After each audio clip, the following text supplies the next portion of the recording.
Hello everyone. Today I am present before you with my podcast on the novel Their Eyes Were Watching God, written by the American writer Zora Neale Hurston. The novel was published in the year 1937 and it is considered a classic of the Harlem Renaissance of the 1920s. The novel explores the main character Janie Crawford's ripening from a vibrant but voiceless teenage girl into a woman with a finger on the trigger of her own destiny. The novel is set in central and southern Florida in the early 20th century. My today's podcast is basically focused on the themes of this novel, and the idea that I am going to share with you all is taken and created by taking information from Wikipedia and SparkNotes. The first theme of the novel is language, speech and silence. Their Eyes Were Watching God is most often celebrated for Hurston's unique use of language, particularly her mastery of rural southern black dialect.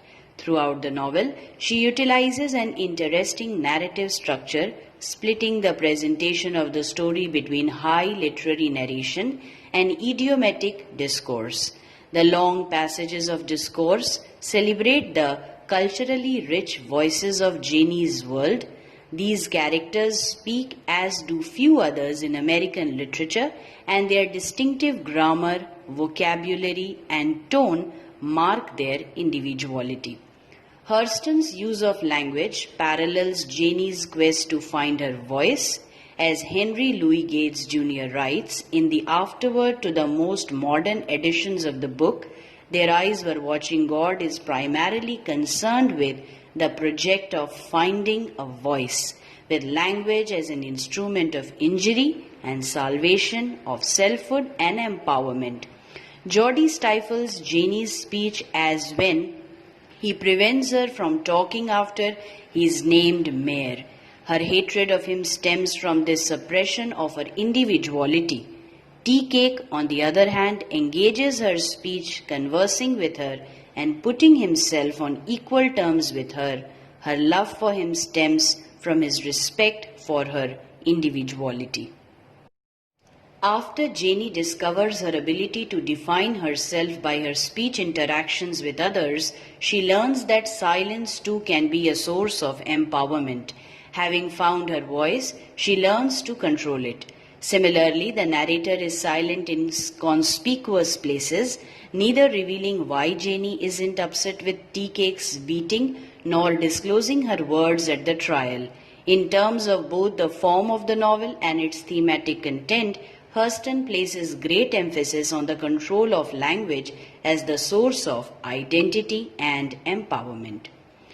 The next theme is power and conquest as means to fulfillment. Whereas Janie struggles to assert a place for herself by undertaking a spiritual journey toward love and self-awareness, Geordie attempts to achieve fulfillment through the exertion of power. He tries to purchase and control everyone and everything around him.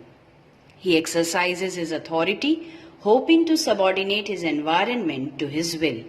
He labors under the illusion that he can control the world around him and that by doing so he will achieve some sense of profound fulfillment. Others exhibit a similar attitude toward power and control. Even Tea Cake, for example, is filled with hubris as the hurricane whips up, certain that he can survive the storm through his mastery of the muck. For both Geordie and Tea Cake, the natural world reveals the limits of human power. In Geordie's case, as disease sets in, he begins to lose the illusion that he can control his world. The loss of authority over Janie, as she talks back to him, furthers this disillusionment. In Tea Cake's case, he is forced to flee the hurricane and struggles to survive the ensuing floods. This limit to the scope of one's power proves the central problem with Geordie's power-oriented approach toward achieving fulfillment. Ultimately, Geordie can neither stop his deterioration nor silence Janie's strong will. The next theme is love and relationships versus independence. Their eyes were watching God is the story of how Janie achieves a strong sense of self and comes to appreciate her independence. But her journey toward enlightenment is not undertaken alone. The gender differences that Hurston espouses require that men and women provide each other things that they need but do not possess. Janie views fulfilling relationships as reciprocal and based on mutual respect, as demonstrated in her relationship with Tea Cake, which elevates Janie into an equality noticeably absent from her marriages to Logan and Geordie. Although relationships are implied to be necessary to a fulfilling life, Janie's quest for spiritual fulfillment is fundamentally a self-centered one. She is alone at the end yet seems content. She liberates herself from her unpleasant and unfulfilling relationships with Logan and Geordie, who hinder her personal journey. Through her relationship with Tea Cake, Janie experiences true fulfillment and enlightenment and becomes secure in her independence. She feels a deep connection to the world around her and even feels that the spirit of Tea Cake is with her. Thus, even though she is alone, she does not feel alone anymore.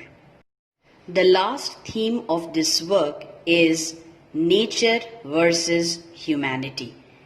Their eyes were watching God illustrates how no human pursuits for love, money, or self-worth can stand against God or the forces of nature. For much of the novel, characters operate under the assumption that they control their own destiny. Geordie plays God after his appointment as mayor. Tea Cake refuses to believe the impending storm is reason to abandon a full day's wages. Janie marries hastily in pursuit of fulfilling her girlhood dream of a perfect union. The hurricane that devastates Janie and Tea Cake, eventually causing Tea Cake's death, is a force of pure destruction, controlled and restrained by no man, and certainly not by Janie or Tea Cake. The title of the book, taken from When the Characters Huddle Against the Hurricane and Hope to Survive, serves as another reminder of this theme, humanity against the supernatural.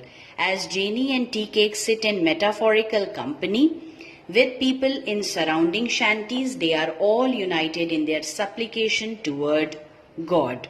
So in this way, this novel is showing these particular themes. I hope this podcast proves to be of help. Thank you.